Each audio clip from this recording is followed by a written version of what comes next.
Хай.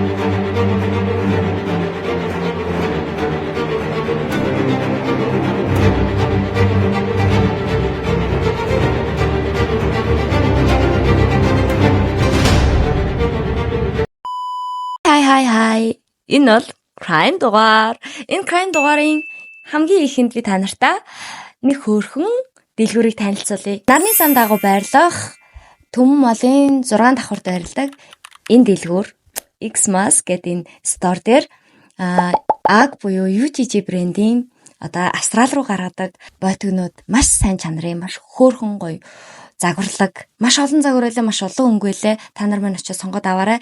Хамгийн гол нь энэ маш гоё урамшуултайгаа 50% сэйл зарлцсан. Дээрэс нь би аятаг үзэгч байна гэдээ очих юм бол нэмэх нь 5% хөнгөлөл дахиад аавна. Тэгэхээр маш гоё алдаж болохгүй боломж урамшуулсан төгсөн байгаа шүү. Бидний дэлгүүрийг одоо би доор description дээр дэлгүүрийн пэйж хуудасны линкийг тавиад өгчин. Тэгэхээр та нар маань линкээр нь дарж ороод захиалга, өгөөд, өнгө, арзмаар эдрээгээ хилээд хөргүүлээд авч болно. Дээрээс нь эднийх галууны өдөн хүртгэнүүдийг маш өргөн олон сонголт хэмжээ сайзтайгаар оруулаад ирчихсэн байлээ. Үнэхээр галзуу. Үнэхээр гоё хүртгэнүүд илээ шүү. Би өөрөө биеэр очиж үзсэн. Тэгэхээр та нар маань хүртэг болоод бойтгонуудаа эдний дэлгүүрээс сонгож авахыг хичээгээрэй. Яагаад гэвэл намайг дэмжсэн учраас та нар маань ч гэсэн гоё дэмжээд өөртөө хэрэгтэй зүйлээ худалдаж авангаа спонсорыг маань бас гоё дэмжээрэй. Дээрээс нь хүртгнээс худалдан авалт хийх юм бол UGG бойтгондоо дахиад 10% дискаунт өгж илээ шүү. Бүгдээрэнд нь бичлэг үзэж байгаа өдрийн мэндийг хүргэе. Өнөөдрийнхөө босон явдлын дугаарлууга бүгдээрээ орцгоё. Өнөөдрийн босон явдлын тухайд 2024 оны 4-р сард буюу одоогоос яг 6 сарын өмнө гарсан маш аимшигтай харамсалтай гэмтэргийн тухай болно. Энэ гэмтэрэг дээр голчлон яригдах сэдв нь болохоор сэтгэл зүйн эмгэгүүдийн талаар яг жинхэнэ үнэнтэй хэдүүлээ өнөөдөр нүүр тулах болно. Тэгэхээр сэтгэл зүйн талаар та нар асуудлуудын талаар ерөнхийдөө ойлголттой болчихсон байгаа энэ цаг үед би ч гэсэн бас энэ хэргийг сулж явах хэвээр нэрээ ягаад энэ талаас нь үзэж сонсоож байгаагүй болоо гэдэг зүйл надад өөр ирэхгүй бодогдсон.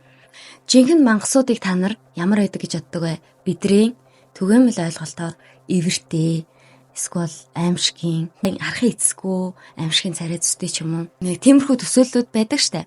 За тэгвэл тэр төсөөлөл чинь яг үнэндээ кино юм уу үлгэртэл гардаг гэвэл танд ямар санагдчих? Жинхэнэ мангасууд яг бидэн шиг дүр зурагтай, яг бид нар шиг бидний дунд амьдраад явж идэг. 2024 оны 4-р сарын 22-нд Yukon, Oklahoma-гийн ном гүмхэн аимшигт үйл явдал болсон. Зураг дээрх Candy Family бол төгс гэмээр үлгэр жишээ гэр бүл. Yukon, Oklahoma-гийн хотын захын гэр бүл өнөөдрийн гэмтэргийн ярианы төв болно. Бүхэл бүтэн гэр бүл бүгд нүд ирэмхийн зур алга болсон гэж хэлэхэд болно. Энэ бүх аимшиг зүйлийг хийсэн хүн бол энэ гэр бүлийн буюу гэрийн эзэм залуу байгаа. Тэр хүний мотив юу байсан сэтэл нь юу байсныг хинч хэлэх боломжгүй. Ямар ч хэсэг яг юу болсныг бүгдээрээ олж мэдцгээе. Jonathan Candy 42 настай, эхнэр Lindsay 39 настай. Энэ хоёр хос маань 4 хүүгийн хамтаар Оклахомагийн нэгэн захын жижигэн дүүрэгт амьдардаг байсан. Тэдний байшин хөршүүдийнхээсээ нэлээд жахан зайтай. Ямар нэгэн байдлаар тэдний гэр бүлд асуудал үүсэх, орилох, хашгирах, бүр муугаар отоход буунду гарсан ч сонсогдохооргүй тиймэрхүү зайтай. Нэгэр бүлийн хамгийн том хүү Dylan 18 настай, агийн хүүн Ethan 14 настай. Тэгээ 3 дахь хүүн Lucas 12 настай. Хамгийн бага хүүгийнх нь нэрийг нууцлсан байгаа. Маш сэргэлэн найрсаг хүүхдүүд гэдгээрээ алдартай. Байнга л нүүрэндээ инээмсэглэл тодруулаад явж идэг. Хаанч явсан шинэ найзуутай болчдөг. Тийм л нөхөрсөг хүүхдүүд. Хүүхдүүдийн эргэн тойронд байгаа хүмүүс тэр дундаа тэднийг хайрлаж бүх цаг үед хамгаалах ёстой хүмүүс нь эцэг эх шүү дээ.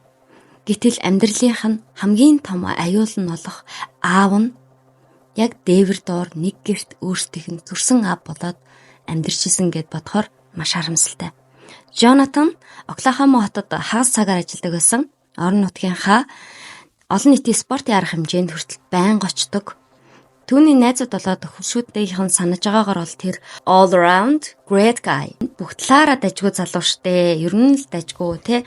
Хүнд туслах хэрэгтэй болвол эхний гуйлтан дээр нь л шууд тусалдаг. Харин Линдсигийн найзууд болоод хөршүүд нь хэлэхдээ хүүхдүүдтэйгээ их идэвхтэй харилцаатай, ийлдэг, нинжин эмэгтэй гэж тодорхойлсон байдаг.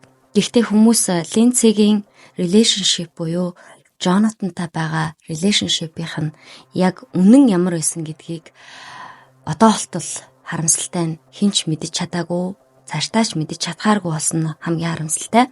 2024 оны 4-р сарын 22-ны өдөрлөө хэдүүлээ одоо буцаад очицгоё. Энэ өглөө энэ айлын хамгийн бага хүү болох 10 настай хүү хар дарсан зүүднээсээ сэрснээр өглөө эхлүүлсэн. Өрөөнөөсөө гараад доошоо буугаад харахад ээж аав нь 3 ах нь бүгд үхсэн цусандаа утгалсан байдалтай байхыг олж харсан. Хүн олж харангуудаа зог тусаад мэдээж шоконд орсон гинэ. Хэсэг буцаж зогсож жоод гүйжчихэд 911-ийг дуудсан. Хүүг цагдаа дуудснаас хойш тэдний neighborhood зам нь тэр чигтээ цагдаагийн болон түргэн тусламжийн машинаар бүр хальсан гинэ. Тэнд нь хөршүүд нь одоо ингээд өглөө ажилдаа явах гээд гарч орох гэхээр ерөөсөө ямар ч тийм машин гарч орох зай байхгүй болтлоо. Цагдаа хэвлэл мэдээлэл түргэн тусламж тийм олон машинууд ирж тэр neighborhood тэр чигтээ машинаар дүүрсэн. Миний түрүүний хэлсэнчлэн энэ Кендигийн гэр бүлийн байшинд нь ямар нэг юм боллоо гэхэд хөршүүдэд нь сонсогдохооргүй тийм жоохон зайтай байралтай байсан гэж хэлсэн штэ. Цагдаа нар Кенди гэр бүлийн байшинд ирэхэд хамгийн ихэнд Линдсигийн цогцтой үүдээр ороод шууд таарсан. Хажууханд нь 3 хүүгийнх нь цогцос байжсэн бол цаахан талд нь Джонатаны хувьд өөрийгөө буудсан болоо да гэмээр байрлалтай хан налаад суугаад нас орчихсан байдалтай олдсон. Яагаад өөрийгөө буудсан байдалтай гэдг нь шууд ингээд цагдаа нар очингуудаа мэдсэн байхээр мэдээж идэр чинь мэрэгжлийн хүмүүс маш олон хэргийн газар очиж байгаа. Тэгээд цус хаашаа өсөрсөн, буу ямар байралтай, өөрөө ямар байралтай ч юм ингээд хараад өөрийгөө алсан байна уу? Эсвэл хэн нэгэн хөнөөсөн байна уу гэдгийг хараад ялгадаг юм шиг байгаа. Мөрдөн байцаалт эхэлсэн. Энэ гэр бүл халдлагад өртсөн үү? Болвол хэн нэгэн гэр бүлийн гишүүн нь нэг хөнөөгөөд өөрийгөө алсан уу ч юм уу те. Одоо ялангуяа Джонатаныг сэрдэж байгаа байхгүй. Тэгээд мөрдөн байцаалтыг бүх талаар нь явуулж үзэхэд Джонатан гэмт хэрэгтэн болох ийм магадлал өндөртэйгээр тодорхойлогдсон. Кенди гэр бүлийнхнийг хайрладаг байсан дотны хүмүүс нь мэдээж энэ үед маш их чочролд орсон. Яагаад ийм зүйл болсныг гайхаж хоцорсон. Джонатан энэ хэргийг удаан бодож иж үйлцэн эсэх эсвэл тэрний мотив нь юу байсан гэдэг асуулт хүмүүрт бодогдож байгаа. Хэдэн сар өнгөрсөн байгаач хөршүүд нь шоконд орсон хэвээрээ байгаа гэж одоо болтол ярилцлага өгдөг юм байлээ. Нэг хөршин ярихдаа бид хамтдаа ханг аут хийдэг байсан. Тэд нар хүүхдүүдтэйгээ яг л найз шиг харцдаг байсан. Тэдэнд болоод хүүхдүүдэд нь бид нар маш их сайн байдаг. Тэгээ ийдэг, нөхөрсөг, хаяа манай нохоо хүртэл салхилуулдаг, тийм л хөрхөн ийдэг хүүхдүүд байсан гэж яриаг нэг хөршин өгсөн байлээ. Тэгээд дараа нь дахиад нэг хөршин ярихдаа тэдэнтэй байхад тааламжтай байдаг байсан.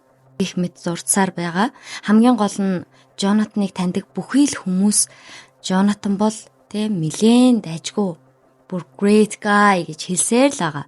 Анх уулзаад гар орхид л тэрний ямар ийдэг бүхий л зүйл талархлаа илэрхийлж тэрвэрдэг нь хийж байгаа үйлдэлүүдээрээ ямар сайн хүн бэ гэдгээ хүмүүст шууд ойлгуулад өгчдөг гэж хэлж байгаа.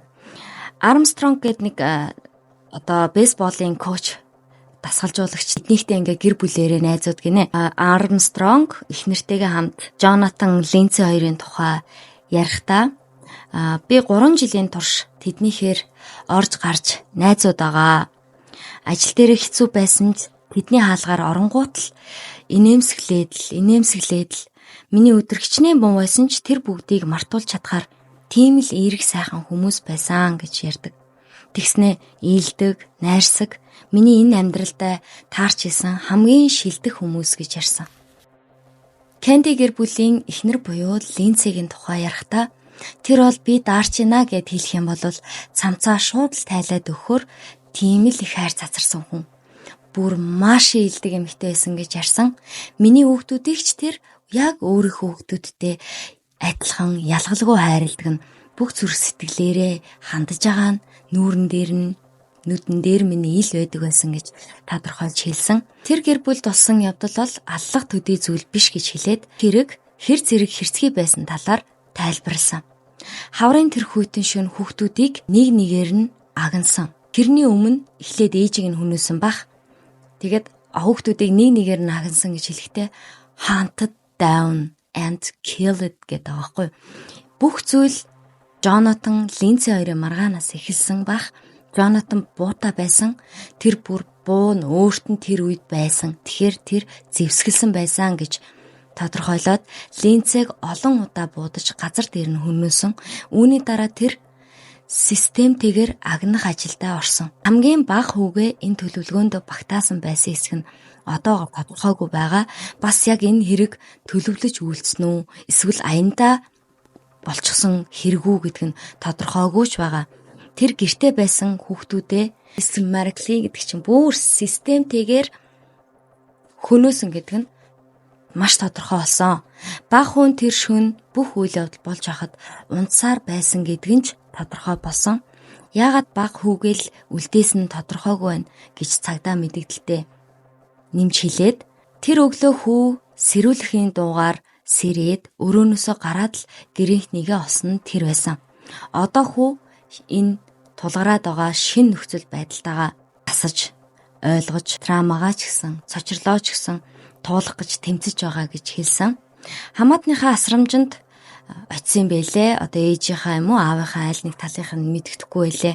Ямар ч хэлсэн хамаатныхаа асрамжинд очисон. Кэнди гэр бүлийн хувьд сэтгэл зүйн ил мэддэхүйц асуудал red flag болцохоор шинж тэмдгүүдийг мэддэг хүн анзаарч исэн ч хүн нэг ширхэгч олдоогүй. Тэгэхээр хөршүүд нь ойр дотных нь зүгээр л тэдний тухай бүдгэн эрэг дурсамжаас өөр юу ч хэлж чадахгүй. Джонатаныг depression буюу сэтгэл гутралаар зовж шаналж байсан хинч мдээгүй байсан. Сэтгэл зүйн эмчилгээ хийлгээд им ууж исэн сторийн гарч ирсэн байлээ. Depression сэтгэл гутралын талаар жаахан ойлголтыг одоо эндээс та нартай хэлж өгье. Энд бас сонин содон зүйлс гарч ирж илээ. Та нар мэддэг ч гэж магадгүй, бас мэддэггүй ч гэж магадгүй. Тэг ямар ч хэсэг хэлж өгье. Сэтгцийн эрүүл мэнд нь ихэвчлэн хүчирхийлэлтэй холбоотой байгаад байдаггүй буюу бусдад гэхээсээ илүү өөртөө хор хөнөөл учруулах магадлал нь өндөр байдаг. Уйдгар гунигтай, итгэл найдваргүй болох, юунд ч сонирхолгүй болох, нийгмээс өөрийгөө тусгаарлах гэх зэрэг байна уу гэхээс бусадтай харилцах харилцаанд ялангуяа биеийн болоод сэтгэл санааны хүчирхийлэл үйлдэх эрсдлийг угаасаа огт нэмэгдүүлдэггүй ийм өвчлөл юм байна. Сэтгэл гутралаар шаналж байгаа хүмүүсийг гэмт хэрэг үйлддэг гэж ярихгүй байх нь зөв гинэ. Учир нь ихэнх сэтгцийн эмгэгүүд хүчирхийлэл үйлдэхдээ ихэнхдээ огт холбоогүй байдаг. Маш олон хэрэг дээр хэрэгтнүүд ялаа өнгөлүүлэхийн тулд шизофрентой гэх нь элбэг таарч байсан да. Депрешн ч юм уу, сэтгэл түгших эмгэгтэй хүн хөнөөсөн тохиолдол бараг байгаагүй штэ. Та нар ер нь тиймэрхүү хэрэг сонсч байсан уу? Тийм болохоор бас эмчлүүлэхгүй удаан явах нь эргээд одоо бас гэмт хэрэг үйлдэхэд бас нөлөөлж болохыг үгүйсэхгүй. Түрүүнд дурдсанчлан шизофрен, bipolar disorder, antisocial personality буюу нийгмийн эсрэг зан чанар гэх мэт энэ өвчнүүд нь хүндэрсэн тохиолдолд хүчирхийлэл үйлдэх магадлал өндөр буюу red flag шүү гэж байгаа байхгүй. Зан төлөв нь төөрөгдөлд орж, хий юм харж, занал хийлэл болоод тушаалыг хий зүйлээс авч хор хөнөөл учруулахыг зааж импульсив, төрөмгөө болгодог. Энэ мэт биш байсан ч юмыг яаж мэдхүү? Танд сэтгэл санааны чинь байдал хяналтаас ч гарах гээд байгаа юм шиг санагдвал хамгийн сайн итгэж болох хүн рүүгээ шууд утастаарай. Гуйж агаад сонсоод өгөөж гэд бүхнээ яриараа гинэ. Тэр сонсож өгж байгаа хүн нь ч гэсэн ухаалгаар сонсож ойлгоод шүүмжилт доромжлуулгүйгээр аль болох тус болохыг хичээх хэрэгтэй гэсэн байна. Энэ болохоор доктор Джонни гэдэг нэг эмэгтэй сэтгэл зүйч байгаа байхгүй юу? Бүр докторийн зэрэг хамгаалсан. Энэ эмчийн хэлж байгаа зөвлөгөө шүү. За. Джонни Джонстон доктор сэтгэл зүйч олонний дунд маш сайн нэр хүндтэй, ээж аавын дэргэд байгаа хүүхдүүд маш аюулгүй сайхан амьдардаг. Дийлэнх тохиолдолд тэгтээ энэ дөрвөн хүүхдийн хувьд тийм байгаагүй нь харамсалтай. Хамгийн их итгэж байсан хүндээ алуулсан гэж би эхний үедээ тэгж бодсон. Гэхдээ дараа нь сэтгэл зүйчийнхээ хувьас авч үзэх хэрэгтэй гэдгийг ойлгосон. Бидний мэдэхгүй маш олон динамик байж болно. Джонатаны мотив юу байсныг аль биесээр тогтоогоогүй байгаач сэтгэл зүйн эмгэгээс үүдэлтэй асуудал байсан байж болзошгүй гэж үзэж байгаа. Одоо эмэгтэйчүүдийг бодох юм бол эрчүүдэд депрешн буюу сэтгэл гутралын шинж чанар нь ихэвчлэн өөрөөр илэрдэг гинэ. Гэр бүлийнхээ гишүүд тухайн хүнийг ганцаардсан, нуугдсан, уур нь бүр ингээд өмнөхөөсөө амар ихссэн ч юм уу. Тийм байгаа бол тэр зүйлсийг нь маш сайн анзаарч явах хэрэгтэй. Таны эргэн тойрон сэтгэл готрлоор өвчлсөн байх бүрэн ингээд боломжтой. Эсвэл бол сэтгэл зүйчдэр очиод онцлогдсон тийм хүн байгаа бол одоо гаргаж байгаа зам төлөвүүд нь хэр хэмжээнээсээ хэр их хэтэрж байгааг нь хянаараа гэсэн зорилгоор ийм зөвлөгөө өгч илээ. Энэ шинж тэмдгүүд нь тийм ч их биш байж болдог. Депрешн биш ах гэд хүлээн зөвшөөрөхгүй ч юм уу те. Депрешн байна да гэдэг юм танигдахгүйгээр хүний дотор сэтгэл готрол явсаар л байдаг гэж байна. Тэгэд энэ сэтгэл зүйч эмч маань цааш нь ярихдаа Джонатан хамгийн бага хүүгээ ганцаарангийн огт гэмтээлгүй үлдээсэн шүү дээ. Яг тэр хэсгийг маш их гайхсан. Тэгээ тэрэн дээр болохоор Джонатан яагаад бага хүүхдээ амьд үлдээсэн гэдгийг би болоод мэрэгчлэтнүүд маш их гайхаж байгаа. Энэ талаар ярихад бага хүүгээ өршөөсөн эсвэл эцсийн мөчөд ухаан орж юу хийснээ ойлгосон бах. Эсвэл бага хүүтэйгээ илүү онцгой холбоотой байсан байх, илүү хайртай ч юм уу те. Харамсалтай нь Кэнди гэр бүлээс үлдсэн ганцхан зүйл нь энэ хүү. Энэ хэргийн дараа Джонатан Кэндигийн өөрийнх нь эцэг их буюу өөрийнх нь талаас нэг мэдээлэл гаргасан. Манай гэр бүл бүхэлдээ хагарчлаа. Хизээч хариулагдахгүй маш олон асуултуудад төөрөлдөж байна. Джонатан бол тэнэг хошигнолоороо хүн бүрийг нийлэгдэг байсан. Энэ үйл явдлаас өмнө түүний хүүхдүүд эхнэр нь тэрний бүх зүйл нь байсан гэж ийм мэдээллийг гаргасан. Тэгэхээр гэрийнхнийх нь хувьд мэдээж төсөөлөхөөс аимшигтай зүйлс болж өнгөрсөн байгаа байхгүй юу?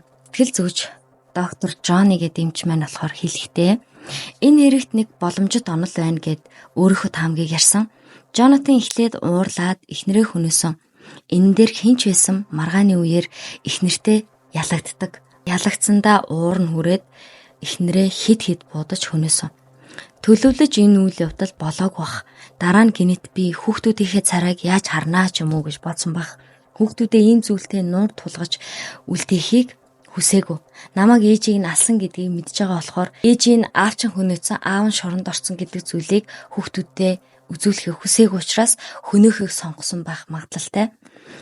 Бага хүүгээ өршөөсөн тухайд нь өшөө их судлах хэрэгтэй гэж бас нэмж хэлсэн байна лээ. Энэ хэрэг бол бидэнд сонор сэрэмжтэй, анхааралтай байж ярилцаж ойлголцоход бэлэн байх ёстойг сануулж байна.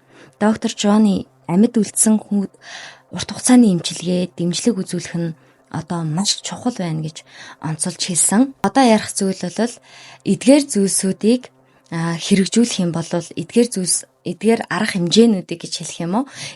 Авч хэрэгжүүлэх юм бол хүчирхийллийг бууруулахад ч юм уу, хүчирхийллээс сэргийлэхэд маш их тус болно гинэ. Тэгээ би энэ зүйлүүдийг та нартаа хэлж өгье. Нэгдүгээрт хүүхэд хамгааллын үйлчилгээ. Энэ бол манай Монголд байдаг үйлчилгээ. Гэхдээ цаанаа үйлчилгээ нь яг яаж явагддаг талаар хүмүүс нэг сайн ам сайтай байдаггүй юм бэлээ. Би болоод сэтгэл зүйн дарамтанд байгаа хүүхдүүдийг асран хамгаалагч хүчирхийллээд байгаа хүнээс нь холдуулах, хяналт тавих. Хоёрдугаар олон нийтийн сонор сэрэмж. Миний хүүхэд биш, хүний хүүхэд юм чинь хамаагүй гэж бодохш илүү анхааралтай, илүү сэрэмжтэй байж энгийн орчинд энгийн амьдарч байгаа хүүхдүүдээс хүчирхийлээд байж болзошгүй хүүхдүүдийг таниж цааш нь арга хэмжээ авах. Гуравт хуулиндаа тусгасан дэмжлэг үзүүлэх системүүдийг зайлшгүй шаардлагатай гэж байна. Дэмжлэг үзүүлэх системүүд байгаа эсхийг нь одоо би сайн мэдэхгүй байна. Манай Монголд яад юм бол тэгээ энэ нь болохоор ингэсэн үг гинэ. Стресст орсон гэр бүлүүдэд дэмжлэг үзүүлэх тогтолцоог бий болгох.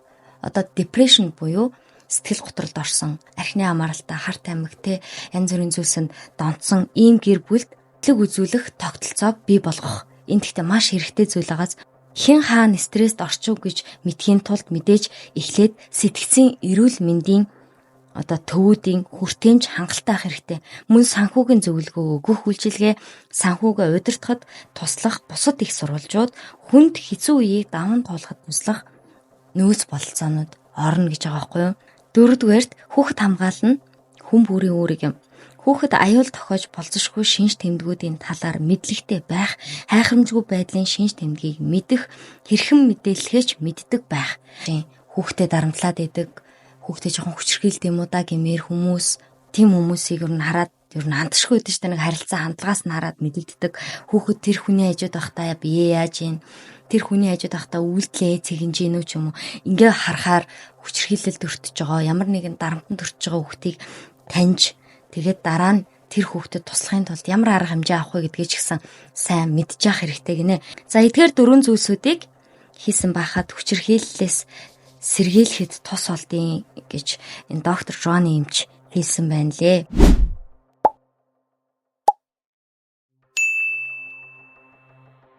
За тэгээд өнөөдрийнхөө босон явдлаас та нар маань сэтгэл зүйн талаар бас өмнө сонсож байгаа зүйлүүдээ сонсож чадсан болов уу гэж найдаж байна. Сэтгэл зүйн эрүүл мэнд болоод биеийн эрүүл мэнд хоёр бол яг нэг цэгт, яг нэг зам дээр хамт авч хэлцэж явах асуудал шүү гэдгийг манайх одоо мэддэг болсон баха. За тэгээд өнөөдрийнхөө энэ харамсалтай гинтэргийг энэ хүртэл сонссон та нартай баярлалаа. Миний мэдхийн Монголд яг сэтгэл готролд орцсон яваад байгаагаа мэдгүй явсаар агаад амиа орлсон маш харамсалтай хайрын залуучууд маш их байна. Ирчүүд ялангуяа депрешн угаасаа эмэгтэй хүнээс илүү ирчүүдэд илүү хүнд тус гэж байгаа байхгүй. Тэгэхээр эргэн тойрондоо байх тэ хайртай ахаа, хайртай эрэгтэй дүүгээ, хайртай ханигаа маш сайн анхаарч байгаарай. Эмэгтэйчүүд бол яах вэ те нэгэндээ ингээл ховж болгоол юм яриад сэтгэлээ уудлах нь арай өөр үдэг юм шиг байгаа. Ирчүүд дотроо бүгэлж явж байгаад хамгийн сүүлд нь өөрийнхөө амийг тастаад дуустдаг маш харамсалтай олон тохиолдолд би Монголд мэднэ. Хажууд байгаа хайртай тэдгэр хүмүүсээ бүгдээрээ хайрлаарай. Өнөөдөр яг одоо энэ бичлэгээ үзэж байгаа бол бүгдэнд нь хайртай шүү, чи мундаг шүү, би чиний хажууд байна. Хизээч юмаагүй надад ярихыг хүссэн бүх зүйлээ ярьж болно. Би чиний хамгийн сайн итгэлийн чинь даах хэн нэгэн байх болно гэж хайртай тэдгэр хүмүүстэй ирчүүдтэй ярэ. Бүгдээрэнд нь эрүүл энхийг хүсье. Өөрийгөө хайрлаарай. Дараагийн дугаараар уулзцгаая. Баярлалаа.